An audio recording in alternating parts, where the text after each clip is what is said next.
Hey, let's talk about something that everyone loves to hate: sweat. Yup, you know, that sticky, salty, often smelly liquid that drips down your face when you're stuck in the heat or after an intense workout. It's the body's way of getting rid of excess heat, but it has a pretty bad reputation. We try to avoid it, cover it up, and sometimes even make it the butt of jokes. But have you ever stopped to think about what would happen if you never sweat? It wouldn't be pretty. If you're someone who experiences the occasional sweat stain, you'll be relieved to know that sweat does a whole lot more than just make your clothes soggy. But what happens when it's not there? Let's break it down. Sweating, the unsung hero of body temperature regulation. Sweating is one of those bodily functions we often take for granted, but it's absolutely essential for regulating your body temperature. Think of sweat as your body's personal air conditioner.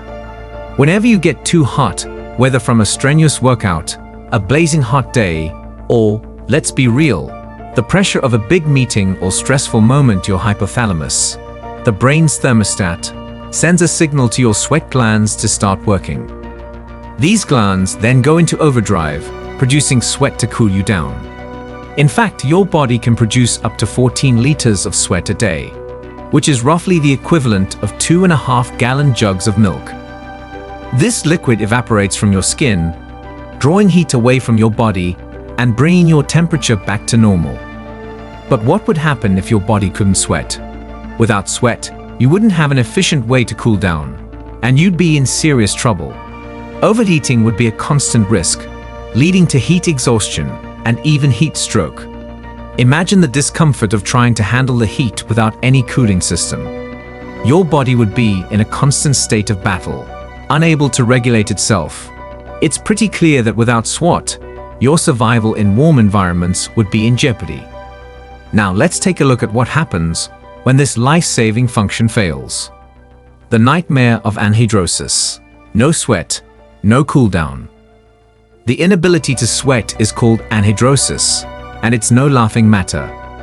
Imagine being stuck on a hot day, unable to cool down your body. You'd probably feel like a roasted turkey in an oven. This condition is more than just an inconvenience. It can cause severe health problems.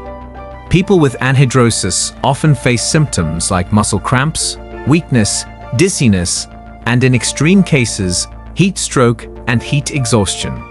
It's like being trapped in a sauna, except you can't even open the door to escape the heat. The condition can occur due to a number of reasons: genetics, skin conditions, diseases like Parkinson's, and even certain medications. If you suffer from anhidrosis, a simple stroll outside in 27 degrees Celsius, about 80 degrees Fahrenheit, weather can turn deadly. Yep, that's how dangerous this condition can be. What would life be like without sweat? Okay, let's imagine a world where you never sweat. You'd be constantly feeling hot and flushed, no matter the season. Forget about those breezy summer days if you don't sweat. You'd be sweating from sheer discomfort all the time. Hot weather would become your worst enemy. You'd need to become best friends with air conditioning, fans, and ice baths. Sounds like a nightmare, right? You'd also have to be incredibly cautious during physical activity. Going for a jog, playing basketball, or even taking a walk could cause your body to overheat quickly. Exercising without sweat could be a fast track to heat exhaustion. Without sweat, your body would have no way to cool down naturally, and you'd be much more prone to overheating. But there's one upside: you probably smell nice. Without the ability to sweat, you'd have no body odor, because sweat is what interacts with bacteria on your skin to produce that distinct armpit funk that we all know too well. But then again, would it really be worth it to smell fresh if it meant constantly feeling like you were about to spontaneously combust? The science of sweat, why it smells and doesn't. Now, before you go thinking that sweat is the villain here, let's clear a few things up. Sweat itself doesn't actually smell. It's true.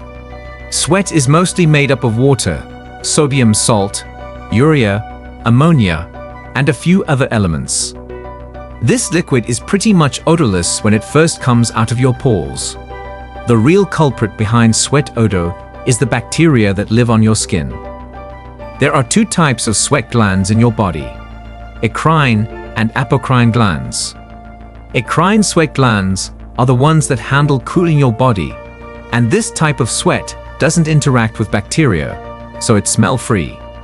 But apocrine glands, typically located in your armpits and groin, are the ones that create the signature smell. When the sweat from these glands mixes with the bacteria on your skin, that's when things get stinky. So, in a world where you couldn't sweat, not only would you have no way to cool down, but you'd also be extra fresh, right? Unless, of course, the trade-off was never being able to get your body temperature back to normal. Yikes! What causes anhidrosis? Anhidrosis, the inability to sweat, isn't always something you're born with. It can be caused by a variety of factors. Some people inherit this condition genetically. Others might develop it because of certain diseases or disorders. For example, Parkinson's disease, alcoholism, and even diabetes can affect your body's ability to sweat. Skin conditions like eczema or psoriasis can also contribute to anhidrosis, as can certain medications that interfere with the body's natural processes. To figure out if you have anhidrosis, doctors can run a thermoregulatory sweat test, and let me tell you, it's pretty wild. During this test, they cover you with a special powder that changes color wherever you sweat. Then, they put you in a chamber designed to heat up your body and observe how much sweat you produce. Sounds like something straight out of a science fiction movie, right? Treating anhidrosis. What can you do about it? Unfortunately, there's no miracle cure for anhidrosis, but treatments exist to help manage the condition and prevent overheating. The main goal is to help cool down the body in alternative ways. This can include staying in air-conditioned environments, drinking plenty of fluids, wearing loose clothing, and avoiding heat exposure as much as possible. It's like living with an eternal summer at all times. In severe cases, such as heat exhaustion or heat stroke, immediate medical attention is required. These situations can be life-threatening if not treated promptly, so it's crucial to be aware of the symptoms and act quickly. A world without sweat. So, what would life be like without sweat? Honestly, it would be a constant balancing act. On one hand, you'd avoid the usual sweaty mishaps that come with working out or walking in the summer heat. But on the other hand, you'd always have to be vigilant about overheating, whether you're exercising or just going about your daily routine. Without sweat, even a simple afternoon stroll could become a dangerous risk, making it essential to find alternative ways to cool down. In fact, you might find yourself relying on fans, air conditioners, and ice packs more than ever just to stay comfortable. If you think you are someone who struggles to sweat, it's worth taking steps to understand the condition and talk to a healthcare provider. Your sweat is much more than just a nuisance. It's a life-saving process that regulates your temperature and keeps you healthy. Without it, you could be at risk of severe heat-related conditions that could easily be avoided with a little sweat. If you've learned something new about sweating today, don't let it slip away. Hit that like button to show your appreciation for your body's natural air conditioning system. And while you're at it, subscribe so you never miss out on more cool and sweaty facts.